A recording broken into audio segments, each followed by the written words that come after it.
what I'm hoping we could do today is maybe I give you background on um, who I am, what my experience was of writing the memoir, and maybe I would do a short reading of my memoir. But then I also thought I would share with you different books that I had found helpful. And why I asked you to get a journal is that you may want to jot down when I talk about what you might want to do as your own narrative. Something that might strike you that you decide, oh, this is something that I would like to write about that is about my experience of losing someone to suicide. So that's the arc of the first hour. And so my background is that my mother died by suicide when I was, and I actually have a picture of her keeping me company today. Um, and it was actually a picture that I didn't get until I was 30 years old because I hadn't seen pictures of my mother before then. And so I was the youngest of six children, and my mother was engaged in a custody battle. And on the day that she had anticipated getting her children back from the courts shifted the decision, and she killed herself. And I started writing the memoir when my daughter, who's now 35, when I first had her. And I was holding her in my arms and, just she's still as precious as she was 35, you know. And I had this overwhelming sense of joy to have her in my life. And I found myself asking the question, of feeling this connection to my baby and wondering, asking the question, how could my mother have missed out on this and um, left me? I really wanted to have guidance as a new mother, and so in the midst of becoming a new mom, and like I said, I'm 65 now. I was 30 at the time. Um, I started to write letters, and again, that's somewhat of a common thing that people will do. So that may be something that you decide that you want to do. It was I wrote Dear Mama letters probably for about 2 years, and really just howling into what, you know, into a space. And I know that, we're in a religious setting right now in terms of studies, and um, that what I know from the work that I've done with people who have lost someone to suicide is there's an element of grace. Because, when you lose someone, you don't know how you can go on. And you hit a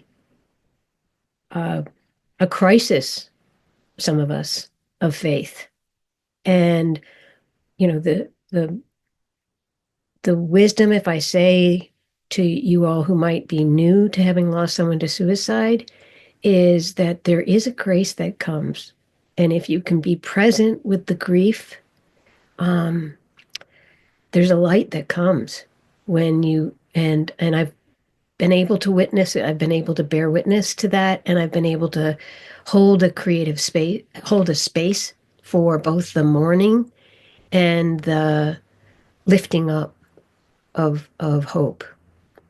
So for me, um, I really do think that there was, you know, um, a level of this was a story that my mother needed to be told, that she hadn't, that my telling of this story was a way of putting her to rest. And, um, and there were a couple things where I felt like I had signs of needing to persist in telling this story. So a couple of the things were just even getting an agent.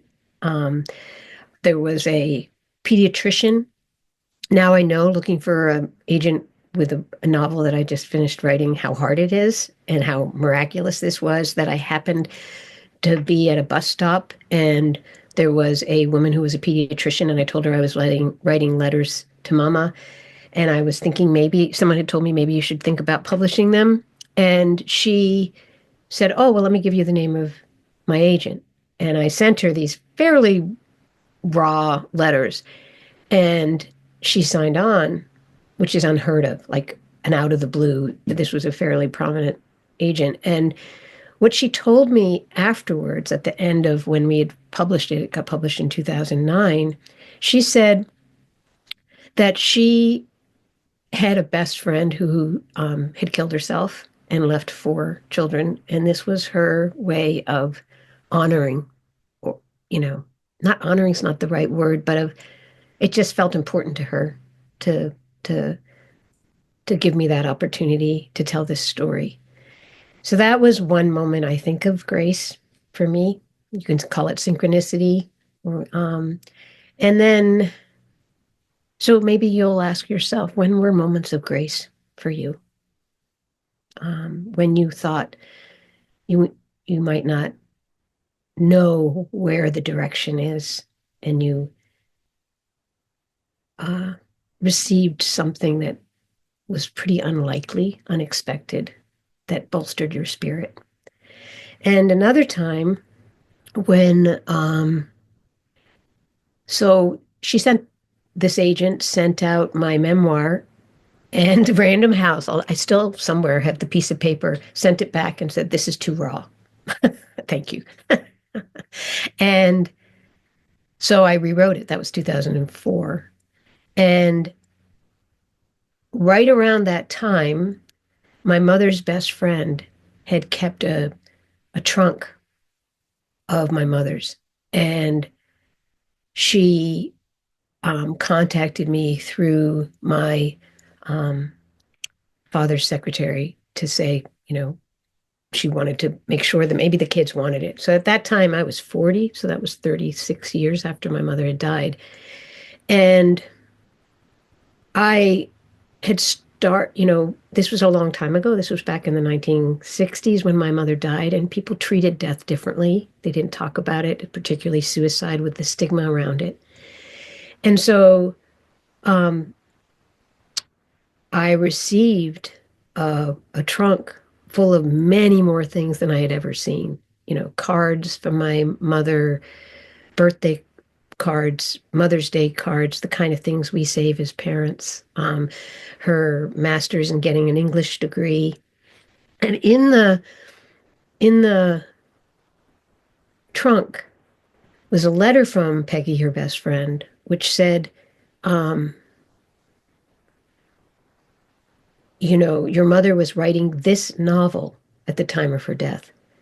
And my stepmom, I asked her, like, where's the novel? I'd never seen anything that my mother had written. And she burst into tears. She said, your father didn't want you to see this. And um, she said, promise me. So again, Ron, you'll have to weigh in about white lies. But she said, promise me you won't publish this. And I crossed the fingers behind my back. I said, of course I'll never publish this. Just give me this novel that isn't yours to be bargaining with me about. And that was a chapter in my memoir and was very significant to me because the title of the novel was The End of Freedom. And it was a heart-wrenching novel for me to read because it was the main character ends up dying by suicide. And I have to say it, there were things I liked learning about, like why did I always like cream cheese and jelly sandwiches? And that was something that she described. But I didn't like the idea that she, in the novel, the main character, after the suicide of the main character, the kids are sort of putting together flowers and making arrangements as if it didn't have an impact. So I would ask you all to also think about, if it moves you, to think about, what are possessions that you have of the person who's died by suicide? and just to sit with them and think about something, you might write about that. Who gave it to you? How did it arrive to you? What does it mean to you? And do you have mixed feelings about whatever it is that's left over? But I think that was an act of grace that I got that trunk, that it appeared at the time when it did. It fueled me. And then sometimes when I would call people, I'm an academician of sorts. My specialty is threat assessment, safety assessments, and working with schools. And sometimes I would find people to interview. I remember one person in particular, and he said to me when I reached him, "I've been waiting 40 years to talk to you." And sometimes it was scary for me to interview someone. I interviewed um, my my father remarried a woman with 3 children, and um, my mother had had an affair with that woman's husband, and I interviewed that husband. That, it's kind of convoluted. I don't know if you all can follow that, but basically it was my my stepbrother's dad. And that was, sometimes asking questions takes enormous courage. It's scary. You're not sure you want to know the answers. You sometimes are told a certain truth from somebody's perspective, and you're challenging that. So, yeah. So those were moments, I would say, um, of of courage that came outside of me, that was fueled by an inner desire to gain knowledge. And I guess the third one I would say that was an act of grace, or I had always been told by my father that, as sort of to prove that my mother wasn't capable of being a mother, and I do think she probably had bipolar disorder, and there may have been times when she was not well. But he had said, even her mother said that I should have custody. And when I went down to the Massachusetts Supreme Court, I looked for records, and lots of places that I went to look for records, things had disappeared. That was troubling for me. I'm not sure. My dad was pretty prominent in Massachusetts, and my mother's father was someone who'd run for governor. And I don't know, I don't want to sound paranoid, but this particular time I went down, and there was one deposition that was left from the Supreme Court, and it was about, or from a court hearing about custody, and it was a transcription of my grandmother saying, "My mother is well enough to have the kids back." So that was a truth that I had never known. And, I'm being diplomatic. It was my father lying about what had happened, conveniently giving the part of the truth, which was my grandmother had testified the first time, but the second time it circled back. And, that was really helpful for me to know.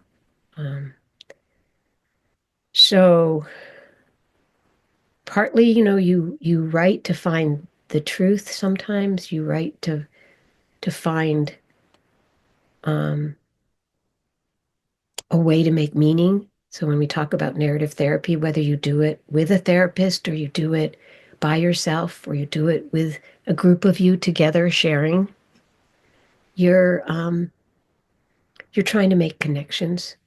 You're often trying to build a continuous bond with someone who's not present physically with you. I teach a Harvard freshman seminar about memoir and lived experience, and I assign a paper called Ghosts in the Nursery, and it's by Selma Freiberg. It's an older paper, but it's one of my favorite papers, and it's really about how you try to understand what you've grown up with, so you don't repeat some of the, that you don't repeat some of the mistakes maybe that your parents made, or you can have some separation from the ways that maybe you've the stories in your family, and you can find a different story. And there's something called the adult attachment interview, and it's a research instrument that looks at secure attachment, insecure attachment, disorganized attachment. So it's the idea of in attachment, it's a strategy that we have between parents and their children as a way to um, for parents or guardians to protect their children. And what the adult attachment interview shows is the coherency of your story really sets up you to be a strong parent. So sometimes I think that I did an extended adult attachment interview with writing the memoir. What I found after publishing the memoir, well, first of all, I just want to talk about language. If you had a chance to read my memoir, you'll see that I have embedded in it language that I wouldn't have done now. And I refer to suicide as committed suicide. And you all may have had a chance to think about this before, but a lot of clinicians will say committed suicide. And a lot of people say committed suicide. And many survivors of the suicide community ask us to say die by suicide. And the reason for that is that you commit a murder. You don't commit a heart attack. And when people die by suicide, it's because the pain is overwhelming. And many times it's because they have a mental illness. So it's a tragedy. I've devoted my career to try to support suicidal patients and help them find another way. And I can ask you all to be really mindful of that and to help educate people when they say it. And you can just say something like, committed suicide is one way to say it. Another way is died by suicide. And to kind of try to, there's so much stigma still around suicide. Many of us feel alone. Many of us feel silenced. And it's one way of saying, this isn't a crime, So, and one of the things that I found very powerful about when I published the memoir was, I had certain sort of public health things that I wanted to remind people, and they're probably, hopefully, meaningful to you too. And so it's interesting, you could write a letter to someone you've lost by suicide. You also could have that person write you back. I have to say I never did that, but I heard someone talking about that and I was like, that would have been a good idea. I don't know. But yeah, so there were several sort of talking points that I had that I wanted to make sure. So I did a lot of NPR, Diane Reams. I did Alaska, Canada, BBC, some television things. And there's a couple things that I wanted people to know and wouldn't hurt for us to think about together. One of them is, and this comes from Tom Joyner's research. He's written 2 books called The Myth of Suicide and Why People Die by Suicide. And I think both of those are helpful books. And his research says that when someone dies by suicide, and this is important, the language I'm going to say, they perceive themselves as a burden. And so part of my mission of writing the memoir was to get the message out to someone who is suicidal that you are loved and that you may feel right now that you're a burden and that the world would be a better place if you're not there. But that's not a message that's not, I wanted to push back against that, both with my own story and with my experience as a clinician. Because many times I've been with families who have a suicidal child, and they worry that if they tell their child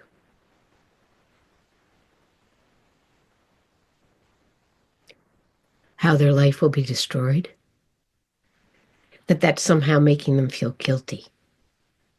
And my message is, I don't care if they feel guilty. If that keeps them alive, I'm good with that, you know? And I want I want us to bring that message and to communicate how valued they are. And even when sometimes people will tell me, if you've had a really tempestuous alcoholic or unmedicated person in your life, there could be relief. People have told me that, you know. It was such a storm that there were moments that I remember my father saying that, like, oh, I'm so glad that your mother has peace now. And I was so enraged at that comment. But, now having treated people with bipolar and when they're unmedicated and seeing how difficult their lives can be, I can appreciate the mixed up feelings that so many of us have when we lose someone to suicide. And two sort of quick uplifting stories I had with me going on that circuit of trying to talk with people. I haven't talked for a while, Anna, so I really appreciate you reaching out to me and hope it can be meaningful for people listening. So with one experience, I was giving a keynote at in Colorado in Fort something, and I got done, and two women came walking up to me, and one woman pushed the woman in front of me and said, tell her. So I'm like, what do you want to say? I asked her. And she had said that she had come to this keynote because she had heard me on a radio show in Western Mass. And she was thinking of killing herself. She had started drinking again.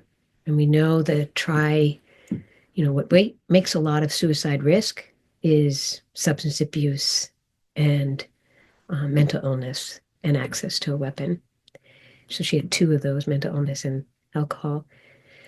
And she'd heard me on the radio talking about my experience of losing my mom, and she had a 4-year-old at home. So she had called her sponsor and gotten herself into treatment. So, my behavior code sold way more books than my memoir. I'm proud of the behavior code, but it's really a cookbook. It's telling teachers and parents what to do when children are oppositional or have anxious behavior or sexualized behavior or withdrawn behavior. And I'm really happy that it's helpful to people. But my bone marrow book, the book that I'll always carry with a lot of pride, is my memoir, and feeling like, it's helped save some people's lives that I didn't even know, that was meaningful to me. And, another experience I had of writing of that kind of grace that I was talking about. I was on a NPR program, local NPR in Michigan or somewhere. I don't mean to be dismissive of anyone who might be from Michigan, but I'm very provincial. So it's like New England, and California. And someone called in, an elderly man. He had kind of a gravelly voice. And he said, you know, I'm thinking about my demise. I'm interested in hemlock society and basically like, what do you think? And I'm like, oh God. I mean, I'm a child psychiatrist, first of all, but and I like the idea of being like Oprah, but 3 minutes to answer that question is kind of daunting. And I said something like, I'm not experienced with the Hemlock Society, but I can tell you that elderly suicide, and I made an assumption he was a white man, especially elderly white men die by suicide. And, um, you know, if if that's true, I hope you get the kind of support that you deserve. And I got off the phone and I was like, I had been doing a lot of this stuff and I was like, oh my God, what have I done? The voice disappears. I don't know what's happening. Am I doing more harm than good? Always a big question for us as docs. And I went for a run to try to, that's my solace, to try to piece myself together. And I just asked for a sign, this was like the next day actually. And when I got back to my computer, there was an email from his wife, and someone had heard him on the radio and had called her at work and said, I think that's your husband. And she had called him, and he had been planning to do an overdose. And he was in the process actually of changing medications, and he was more vulnerable, I guess, to suicide attempt. And he got hospitalized. And I kept in touch with that family for about 5 years, but that was really meaningful to me. So, yeah. So I just want to maybe take a moment and read you something from my memoir, just one part. And so just to give you the context of this is now my daughter who's 35, but she's a little girl in this. But it's really about, which may be a dilemma that you have. Is this my story to tell? Am I allowed to put words to this? And one thing I would say to you is, I would say be protective.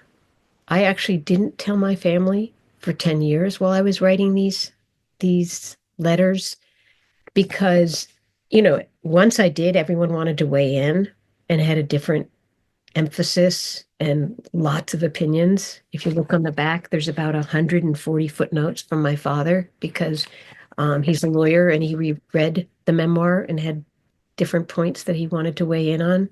And so I think there's a difference between privacy and secrecy. I think privacy allows you to explore. Secrecy is toxic in my mind. So here's what I'm going to share with you from In Her Wake. There you go. And if any of you have it, it's on page 230. Lila used to stand in her crib when she was little, announcing, I am waking up. And waking up she is as she approaches womanhood, separating from me with the confidence that she can return when she needs to fortify herself. Every year, our neighborhood marks spring by an abundance of lilacs, blooming all variations of purples. I planted some lilacs at our house 10 years ago in memory of my grandfather, but something about the acidity of our soil makes the flowers averse to producing much bounty. In the backyard of my childhood, the distinctive aroma of lilacs, my mother's favorite flower, intoxicated the spring awakening. Now, starting around mid-May, I surreptitiously, on my early morning runs, plan which lilac tree will provide me with an aromatic treat. If the tree is laden with blossoms, I descend. Or if the blossoms seem so high that no one else can reach them, I go after those. there is a thrill and a sense that I am taking what is rightfully mine as I snap the brittle branch.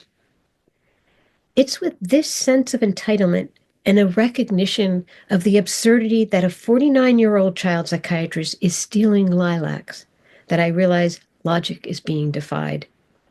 It is no surprise that I ended up working with wayward adolescents. What part of this story is rightfully mine?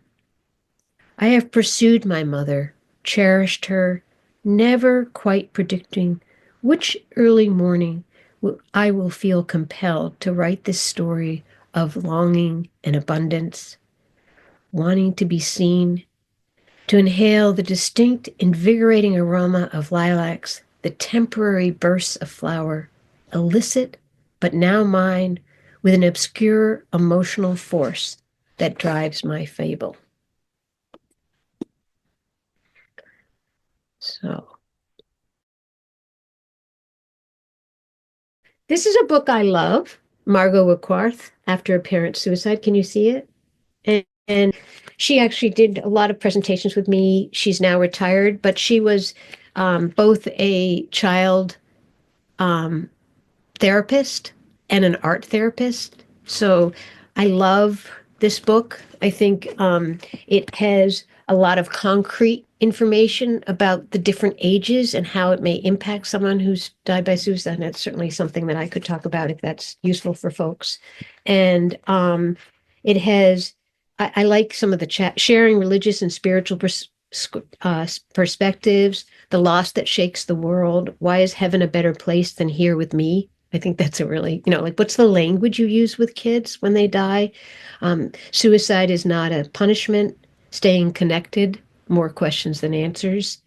Have about back to school, how to talk with teachers, memory building, stories that speak to life and helping children remember and the power of storytelling, holidays, anniversaries. So that's a really helpful one. And that just piggybacks on if any of you have young children who've lost someone to suicide. Judy Cohen, Cohen, does has like a 12-week evidence-based, for what is worth with evidence-based, uh, um, meetings, which both help the child tell the story of a traumatic event and also learn some self-regulation, and then how to bring in the parent to witness that story. So, and then these are just the two books that I talked about, Myths About Suicide and Why People Die by Suicide, which are Tom Joyner's books, which I think are very helpful in Dead Reckoning, David Treadway's. I'm not crazy actually about the book, but it's a reminder to talk about family and how, and again, something you may want to write about. What's the impact on your family? How do different family members grieve differently? So he has a chapter in each one of a suicide of a parent, his mother, and how the different family members did that. And I do a fair amount of family therapy with families that have lost someone to suicide. And some of the challenges is as a parent is if, say, for instance, your child doesn't really want to talk about the suicide, doesn't really want to talk about the loss, and that can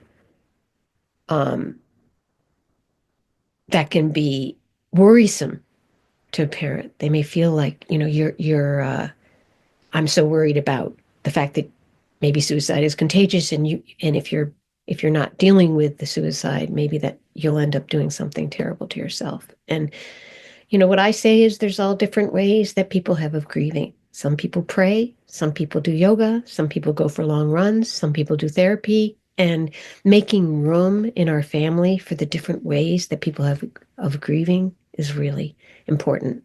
And the other thing, I just want to go loop back a little bit to Margot Wickworth. I did a lovely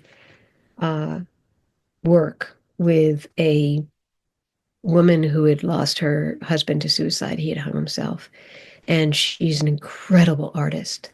And the artwork that she has done as a way, both in ceramics and graphic art, and has been just astonishing. So again, just tapping into the way. So one thing I would say is we're talking about narrative therapy, but maybe someone in this group wants to do something that's art.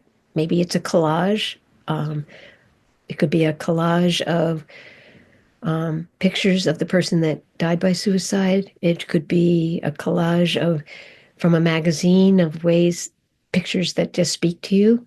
It could be a collage of words, So, um, and then the other, um, Carla Fine is a really good writer. She talks about touched by suicide. And this one I particularly like, No Time to Say Goodbye. It's an older book, but um, I was thinking just going through the chapter headings of what she does could be inspiration for something you might want to write about. Uh, um, Letting go of the silence. So doing a reflection on how have you been silenced? What is it like when you tell people, who are the people that are safe to talk about this with? Who are the people that you want to protect yourself from because they say idiotic comments that enrage you for days? Um, she writes about the world explodes.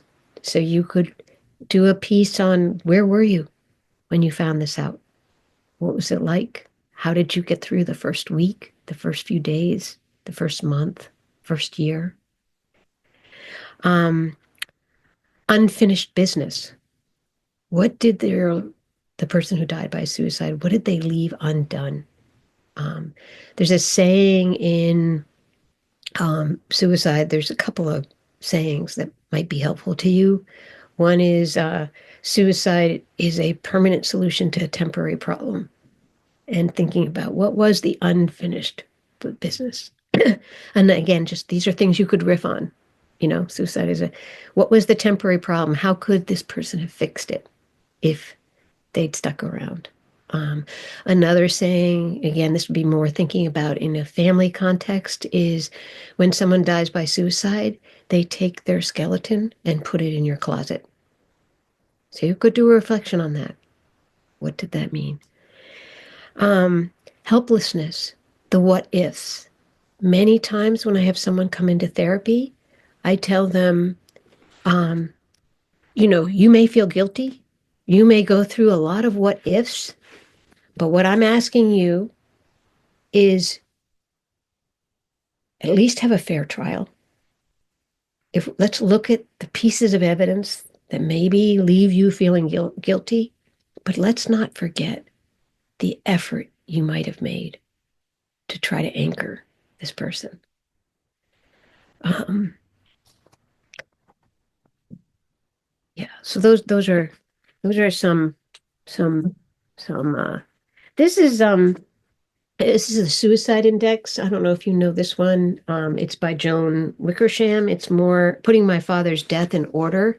Um, she had a passage. It's a little brutal, so I'm probably not going to read it out loud, but it's on page 152 if you do get the book. But it speaks to a common idea that many people have when they lose someone to suicide, and that's that this wasn't really suicide. This was murder. Many times there's an article by Albert Cain, Cain, who interviewed, I think it was about 150 children. And many times that's what kids think, that the world got it wrong. And she writes a very touching passage where she makes the decision that maybe her um, father had been murdered. And then her husband gently gives her information, which really confirms that no, this was a suicide. Um, but it's done in a really heartbreaking way. And I think that's a really hard thing to reconcile is the person you loved must have been out of their mind to do something like this because they wouldn't have done it if they were in their right mind.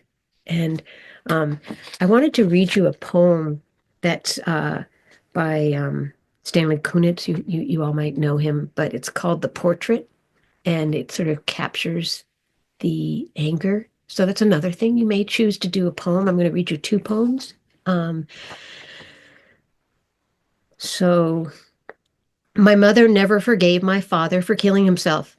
especially at such an awkward time and in a public park that spring when I was waiting to be born. She locked his name in her deepest cabinet and would not let him out, though I could hear him thumping. When I came down from the attic with the pastel portrait in my hand of a long-lipped stranger with a brave mustache and deep brown level eyes, she ripped it into shreds without a single word and slapped me hard. In my 64th year, I can feel my cheek still burning. So that's quite a poem, isn't it? Quite a poem about how different people have curiosity. Other people might hold on to the anger. I often get asked the question about when to tell a child. And then sometimes I get asked the question if I didn't, if I, well, whitewash isn't the perfect word, but if I sort of told a white lie, yeah, dad had a heart attack. And now you're telling me maybe I should tell the truth. How do I deal with those things? And what I say to the first question is, it's amazing how kids know so many things. I know that from being a child psychiatrist. The parent that thinks they're finally telling their child that they're going to get divorced, and the kid shrugs their shoulders and says, I know, you know. And um, there was a group of kids that were kids who'd lost someone to suicide or had just lost a parent, and it was in Western Mass, and Donna Schumann talked to me about this, and one little girl got up and her father had hung himself, and she put a sweater around her neck and untied it, and then went, shh. So what I say to parents is kids, I mean, any of us who've been adults know at one point when we might have snuck something. Maybe we snuck into the drinking cabinet or snuck out of the house. But that idea that we think our kids aren't going to figure it out, what you do if you don't talk about it is you lose control. It may mean that they end up overhearing a parent on the phone trying to figure out some kind of detail, and then you've lost control of the narrative. And what the research shows is that if how well a child does after a parent has died by suicide is correlated with how well the surviving parent does. So I often beseech to parents who have lived through losing their partner or their divorced partner is please take care of yourself. And so I'd also ask you all, think about writing about how am I taking care of myself? How am I preserving my grounded, wise self so I can show up to my kids? Because what a child needs to have if they've lost someone to suicide is a trusted adult. It may not be this other parent if that parent is also compromised. It may be a school person. But that idea that if you can bear to tell the truth in a child-friendly way, that's enormously helpful. And I just want to share another poem, and maybe it's because we're coming to the point where you all are going to be asking questions, and I don't want to leave you desolate, even though this is a hard topic, you know. Some of you may be in different places of grieving, and I extend my heart to you. And this is written by Galway Cannell, and it's a letter to a student who was suicidal. And it goes like this. Wait by Galway Canal. Wait for now. Distrust everything if you have to, but trust the hours. Haven't they carried you everywhere up to now? Personal events will become interesting again. Hair will become interesting. Secondhand gloves will become lovely again. Their memories are what give them the need for other hands. And the desolation of lovers is the same. That enormous emptiness carved out of such tiny beings as we are, asks to be filled. The need for new love is faithfulness to the old. Wait. Don't go too early. You're tired.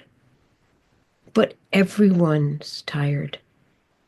But no one is tired enough. Only wait a little and listen. Music of hair, music of pain, music of looms weaving all our loves again. Be there to hear it. It will be the only time, most of all, to hear the flute of your whole existence, rehearsed by the sorrows, play itself into total exhaustion. Thank you. What do you think is the proper balance between grieving over the loss of a loved one to suicide and moving on? It's been a year since my spouse died by suicide, and it increasingly feels that by persisting in mourning and reliving this suicide is selfish, unchristian, and counterproductive toward future growth. I don't want my remaining life to be defined by this loss. Your thoughts? Yeah, I have a lot of thoughts. First of all, my heart goes out to you. My heart goes out to you. And I actually, I hate to disappoint you, but in my experience, in the first year of suicide, you're actually a preemie. You know, it's a very early on part of suicide. And many times people are caught up in in the logistics of losing someone to suicide. So if they have kids, they have to figure out school systems. Sometimes their financial situation changes, so they may have to move. They have to get death certificates. They have to, you know, so this is if you have young children or, young being 0 to 18. And there's a level of shock, you know. C.S. Lewis in his book Grief Observed talks about how sometimes in his beginning pages, I love that book, but he'll talk about like waking up and reaching for his wife. Like the mind isn't able to quite grasp it. So, I work with a woman who didn't lose their someone by suicide, but she often resents the fact that there's a time clock ticking and that sometimes it's other people's expectations, like you should quote unquote move on. And, I would really implore you to put your arm around that critical side and pull that critical side close to you. I don't want to get in an argument with that side of you that feels that way, and I want to say, ask it though, just to step back a little bit, because you deserve comfort. And when you step out of being in an aggressive position with that critical side, it sometimes allows you to soften. And that's what you need, is to be soft with yourself. You're like I don't know. I mean, I don't come from the Catholic tradition of resurrection, but I always feel like spring is a time of resurrection, and in some ways grief is a time of that's what it is a resurrection. You're finding a way to come back. Forgive me, Ron, for like totally messing up with the biblical ideas of resurrection, but I feel like you're in a fragile state still, and you're like the green leaves, those tender green colors coming out on a branch that just need time to have sunlight and eat well and be with people that can bear witness, like you're doing here, to the excruciating pain. And to trust, and this is really me not trying to be patronizing, but to trust the process. This isn't about selfish or being unchristian. If you can give yourself that grace, what I can tell you is people end up coming up with ideas that are ways of recognizing the loss. And sometimes people end up you know running a race in a Boston Marathon or something like that. I did that like 3 or 4 times, or to raise money for the Samaritans, or they end up you know having a neighbor that has the same kind of tragedy and being able to offer support. But I think I wouldn't I wouldn't be harsh to yourself about that. It might take longer than you anticipate, and that's okay. I do a lot of presentations on trauma, and one of the things that I say is the opposite of trauma is joy. And um, another thing, just to riff with folks here, I've just finished writing. I don't know if they're going to accept it, but I hope they do. For my local NPR, is around the polyvagal theory. So I was thinking about when you were talking about, like, I feel stuck. I feel like I need to move on. That the polyvagal theory, just to give you a mini tutorial in it, is the idea that um, we often know about the sympathetic system, which is the fight or flight or fight and flight system. But your vagus nerve is this nerve that goes from your brain down to your colon. And there are two parts of the vagus nerve. And there's the ventral vagal, which is when you're in a state of flow, might be when you're in a state of prayer, state of joy. And then the dorsal vagal is when you're in shutdown and you're overwhelmed. And what the polyvagal theory says is what you want to cultivate is not that you're in nirvana or in a state of grace all the time, but that you can have a flexibility and agility to move between these different stages. And that's particularly, I think, important right now when many of us feel under siege and threatened. And so, what I would say when you're wondering to yourself, RCF, like, can I move on?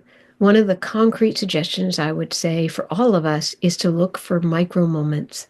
Look for moments of glimmers of hope. And it may be in a prayer, it may be in seeing the forsythia come out, it may be in going for a walk with your grandson. But that ability to kind of coax your nervous system out of the shutdown or the fight or flight can be really healing. Thank you very much, Nancy. You're welcome. Oh, it's been 53 years since my mother died by suicide, and I know there's always more to learn and more healing to experience. I appreciate your ideas, your questions, and now plan to write myself a letter from my mother. From my mother. Please, I'd love to see it if you do that. I've experienced many graces as you describe, but didn't name those or realize it always at the time. Of note were 3 friends I met and shared about my mother's death when in the 20s and 30s, who responded with quiet understanding and tenderness. One grace that I gradually came to realize was my mother's presence, though not physically, throughout my life. It's interesting what you say about your 3 friends and how they responded with quiet understanding and tenderness. Because I remember someone saying something, I might not say it exactly right, but when someone dies by suicide, you end up sort of entering a club that you never would want to be part of, but that gives, a lot of strength. And some of us are different. There are groups of support, American Foundation of Suicide Prevention, Samaritans. I never was really one for group therapy. It didn't. I guess I kind of felt intimidated, and also being a therapist. And then when people were in different stages of their grief, sometimes it would be a little bit hard for me to hear the rawness. But I think that idea of the kindness of people when we're vulnerable. Because I remember when you know, first got up to, I run a HMS, Harvard Medical School mental health conference. And for some reason, I managed to weave this into the interview and into a talk. And I got up in front of 600 people. It was my first time speaking. And you could have heard a pin drop. And I think that's what you're talking about. I think when we show up with our vulnerability and our soul kind of exposed and open to being loved, it can be extremely moving. I remember one time I gave a talk at the National Alliance for Mentally Ill, which I think is a wonderful group. Again, groups that I haven't participated in, but that I probably should. And and a woman came up after me, and she was so sad for me. And it was so sweet. I was like, I'm really okay. This was, at that time, it was probably like 40 years ago. I'm okay. But just her, I always remember just how compassionate she was, that, she was brokenhearted for the little girl that had lost her mom to suicide. And I found it really touched me a lot. So, yeah. So, oh, thank you, sis. Thank you so much for doing this. And I'm getting a lot out of reading your book. I appreciated you touching on how family members deal with loss differently. My three brothers do not seem to want to speak about my mother, and it's hard for me to make small talk with them, and they don't touch on how they're feeling about my mother's death. Do I continue to try or let them heal in their own way? Oh, that's such a profound question. Hmm. Let me just take a moment to really think about that deeply. Well, maybe first I'll talk about my experiences with my siblings. Um, uh, I really felt like with my dad that I needed to have my siblings in alignment, and I wasn't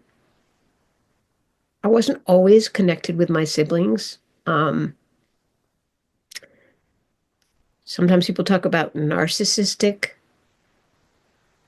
uh, people, and I think my dad had a level of narcissism, but sometimes they're narcissistic families, and uh, inevitably in narcissist, and there's a book called The Narcissistic Family, and sometimes there ends up being a therapist in the narcissistic family because they end up being listeners, and then they go on to make that into their profession. So I won't go into any more detail than that, but you can read between the lines if you want to. And I think it's hard. It's hard to know when you cut your losses, when you have chosen family members, and when you look to share the memories with those who are, biologically siblings. And um, yeah, that's what I'd say. I don't think there's an easy answer, but what you're saying is not being able to share the loss of my mother. And I don't say mom because I know that's your affectionate term, but I don't want to be, I want to be respectful of you and your relationship with her. I think what you're saying is it's lonely because then I'm left with the memories and I can't share with them. And I don't want to talk about the weather. And I don't want to talk about um, the latest drama that's going on in politics. And I can understand why. Some of us are, I'm not being judgmental that someone is superficial versus a deep soul, but some of us don't know how to do small talk or don't really like small talk. And it's hard to stay on the surface. Um, so I wish I had an easy answer for you, but I would still encourage you not to I guess I would say I would, when I'm a school, uh, when I consult the schools, sometimes I help schools make a decision about when do you cut your losses? When do you realize, there's a saying my therapist used to say all the time. I can't believe I'm repeating it. You can't get blood from a stone. I never really quite knew what it meant. I was like, okay, fine. But, there's sometimes you can't maybe get what you need from the people you're longing to give it to, but you might be able to get it from other people, you know. So, so let me look at the next question. I wish I could see your faces, y'all, but I see Justina, you have a beautiful house on your I like that. Um, I lost my adult son at age 29 to suicide. And my adult daughter, 40, became estranged with me 8 months later for 1 year and a half as she went no contact. I also grieved her loss, which was very difficult. She has come back into my life now, but has always had difficulty with her emotions. She is bipolar. Does this occur frequently? First of all, my heart sinks for you. What a, you know, that's so hard. Um, Bipolar's a beast. And when you don't have what's called anosognosia, Anosgnosia, which is mind blindness, it's the inability to see you have an illness. Bipolar is very treatable. Um, and another resource I would strongly encourage you to look at is Dr. Amador, Amador, has written a book called I'm Not Sick, and he has a TED Talk.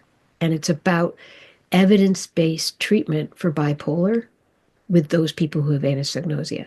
So I'm not sure if that's true with your daughter, but for anyone here who has someone with bipolar who has difficulty appreciating that they have this illness and taking medications, I think his work is life-saving. And um, just to give you a thumbnail of what his message is, um, his message is that you cannot try to argue logic with someone when they have anosognosia. You can't convince them that they have bipolar and they need to take medications in a regular way. What you need to do is to yet leverage the relationship you have so that they do it because they care about you and you ask for certain behavior. So the other thought that I have when what you've said is when someone dies by suicide, it's it's a loss, but it's terminal. It's done. What you're talking about when you have an estranged daughter is ambiguous loss. It's what we have when we have someone with mental illness that hasn't died by suicide. Because sometimes there are aspects of them, or someone who has substance abuse, there's aspects of them that are still who they are. And during that horrible 8 months for the year and a half with no contact, you don't know, is this permanent? And when we get depressed, if you think about Seligman's work, which is he's sort of the granddaddy of positive psychology. We get depressed when we think it's permanent and it's pervasive. Permanent and pervasive. And that's why that's saying about suicide. Suicide is a permanent answer to a temporary problem. Someone's in the mindset that they are going to solve it. And they're going to solve it in a way that's permanent. And so your question about does it occur frequently? I don't know. To have two hits like that, there are certainly people I've heard about who, have the circumstance of having multiple family members with bipolar, having suicides that happen, And it's hard, you know. So I don't know what more to say about that piece. She said she does take medication and is in counseling, but just can't handle anything, her feelings and emotions. Mm, yeah. It's, I guess one thing I would say to you is if um, either the depression, bipolar, it's DBSA or NAMI, for you to get support around this is really could be helpful, you know. Um, So the next question was, thank you for this. My dad died from suicide almost 30 years ago. My mother died last year from natural causes. I find myself now being able to grieve my father. I think I was holding back from my mother when she was living because my dad's cause of death continued to be of great distress for her. I'm grateful for the timing of this and your guidance. Thank you. Yeah, isn't it that amazing that we grieve when we're ready? Yeah, and that it doesn't it doesn't it's not a rational timeline, but of course that makes so much sense that maybe there was a part of you that was taking care of your mother and couldn't take the space that you needed to grieve. And makes me think that you are a very nurturing person. That's what I think. And I'm glad you're taking care of yourself now, that there's enough room to do that. Suicide can be very isolating. If you have cancer and, you know, I had breast cancer 10 years ago and I'm fully recovered, but I actually made a list of presents I wanted. I asked for wool socks and candles. You see this candle right here? And uh, you know, I don't know what else I asked for, but that's that isn't the same outpouring that happens with a suicide. People get a little bit tongue-tied. They don't quite know what to say. So sometimes they can say really unfortunate things. And um, I hope I don't think that I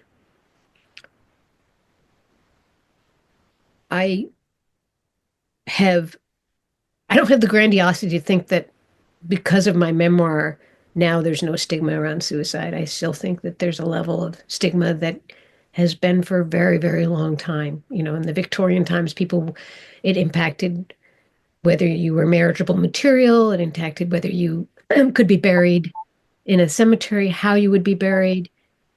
But I think each one of us can carry a beacon of light, each one of you in the fact that you're still standing and that you are aching and that you have the capacity to love is a real gift. So thank you.